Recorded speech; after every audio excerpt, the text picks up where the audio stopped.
අද මං කතා කරන්න ඉතින් ඔයාලා thumbnail එකෙත් දකින්න ඇති aviator එකෙන් ඇත්තටම සල්ලි හොයන්න පුළුවන්. ඉතින් මේකට සරල උත්තරයක් දුන්නොත් ඇත්තටම සල්ලි හොයන්න පුළුවන්. බැරි නෑ. හැබැයි ඔයාලා හිතන තරම් ඉක්මනට එහෙම නැත්තම් ලේසියෙන් මේක හරහා ඉන්කම් එකක් ගන්න බෑ නැත්තම් ප්‍රොෆිට් එකක් ගන්න බෑ. ඒයි කියලා මං ඔයාලට විස්තර ඇතුවම කියලා දෙන්නම් අද. ඉතින් ඒ හින්දා වීඩියෝ එක ඉවර වෙනකම් බලන්න අමතක කරන්න එපා.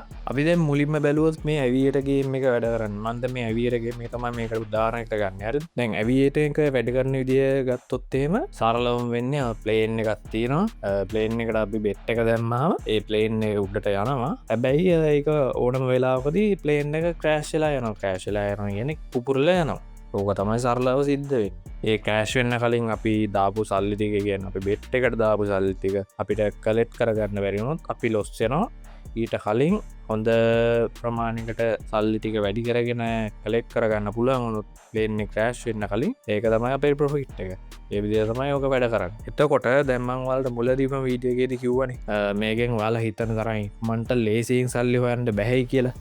ඒම කියන්නේ ඒතුව තමයි මොකද මේ බෙටිං ගේම්ස් හදලා තියෙන්නේ මේ ඒක සෙල්ලම් කරන මනුස්සයට සම්පූර්ණයෙන්ම හොඳ විනින් චාන්සස් ලැබෙන විදියට නෙමෙයි. හරිද? දැන් ඕකෙදි වෙන්නේ දැන් උදාහරණයකට අපි ගමු 1xbet එක. 1xbet එකේ aviator game එක තියෙනවා. aviator game එකේ plane එක crash වෙනවනේ. ඒ crash වෙන එක ඔයාලා හිතන් ඉන්න වැත්තේ මොකක් හරි pattern එකකට ඒ විදියට crash වෙනවා කියලා. හැබැයි ඇත්තටම එහෙම කිසිම pattern එකක් ඕකේ නෑ. හරිද? ඒ කියන්නේ මේ games predict කරන්න ඒගන්න අර අනුමාන කරන්න බෑ ඉස්සරහට කියෙන් ප්ලේන් ක්‍රෑශ් වේද කියලා කිසිම වෙලාව හිතන්නවත් බෑ.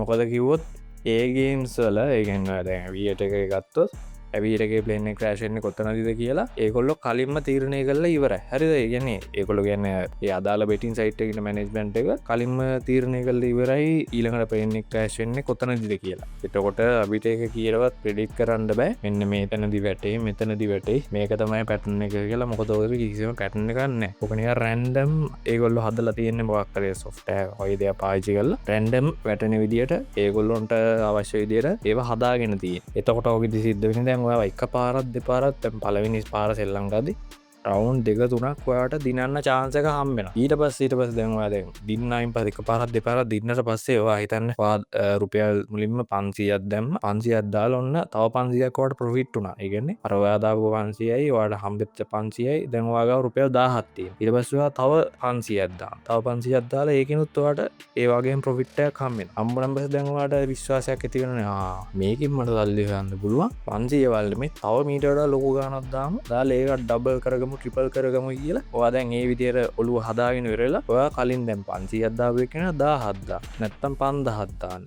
ඊට පස්සේ දැන් ඔයා ලොකු ගාණක එකපාරක් දැම්ම ගම අර සල්ලි ටික ෂේප් එකේ ලොස් වෙලා යනවා. දැන් ඔයාලට ප්‍රශ්නයක් ඉතින් කොහොමද මේකෙන් එතකොට සල්ලි හොයන්නේ කියලා. මෙහෙම ඔයාලා මේක සෙල්ලම් කළා කියන්නේ මේ බෙටිං සයිට් වල තියෙන aviator හරි crash එක මොකක් හරි ගේම් එක සෙල්ලම් කරලා ඒකෙන් පොඩි හරි ඉන්කම් එකක් ගන්න හිතාගෙන ඉන්නවා නම් ඔයාලා කරන්න ඕන අර එක දිකට නිකං අර මොකා දෙකා වගේ සෙල්ලං කරන යන එක නෙමේ. පාහිතන් දැන් ඔය අද ඔන්න ඇවියටකට ගිහිල්ලා ඔයා බෙට්ටකට රුපියල් 1000ක් දානවා. 1000ක් දාලා එකෙන් ඔන්න තව රුපියල් 1000ක් ප්‍රොෆිට් වෙනවා. එතකොට ඔයාලට දාපු 1000යි 1000යි රුපියල් 2000ක් දැන් ඔයාගේ තියෙනවා. ඒ 2000 හම්බුනාට පස්සේ එදා දවසේ ඔයා ආයි බෙට් කරන්න යන්න එපා. බෙට් එකට කීයක්වත් දාන්න යන්න එපා. ආපහු ඔයා ඊට පහුවදා බෙට් එකක් දාන්න. හරිද?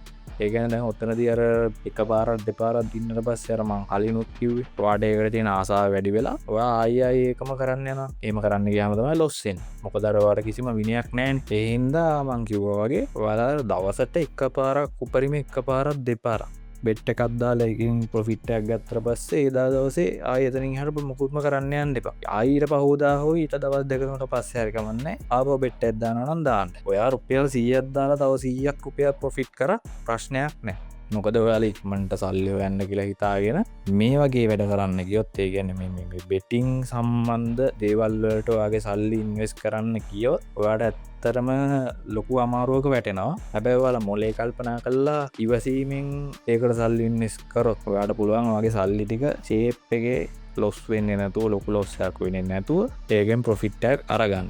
මමත් ඔය ගේම්ස් ප්ලේ කරලා තියෙනවා. aviator එක, crash එක, ඊට පස්සේ chicken road එක. ඔය ගේම්ස් ඔක්කොම මම ප්ලේ කරලා තියෙනවා. ඒවයින් මම ප්‍රොෆිට් අරගෙනත් තියෙනවා. නැතුව නෙමෙයි. ඒ වගේම ලොස් වෙලත් තියෙනවා. වැඩිපුර ලොස් වෙච්ච එක තමයි උනේ. මේ ඒ වගේම ප්‍රොෆිට් වෙලත් තියෙනවා. නැත්තේ නෑ. අර ඒකයි කියන්නේ මේකෙන් සල්ලි හොයන්ට පුළුවන් බැරි නෑ අනිවාර්යයෙන්ම සල්ලි හොයන්ට පුළුවන් හැබැයි අර ඔයාලා මේකට කෑදර වෙන්න හොඳ නෑ ඉවසීමෙන් මේක සෙල්ලම් කරන්න ඕන නැත්තම් කොහොමත් ඉතින් ඔයාලගේ සල්ලි ටික නැති වෙනවා ඒ හින්දා ඔයාලා පුළුවන් තරම් මං ආයි කියන්නේ මේ ගේම්ස් වලට බෙට් එක දාද්දි අනිවාර්යෙන් හොඳ ඉවසීමෙන් වැඩ කරන්න එහෙම කරොත් ඔයාලට අනිවාර්යෙන්ම මේකෙන් ප්‍රොෆිට් එකක් ගන්න පුළුවන්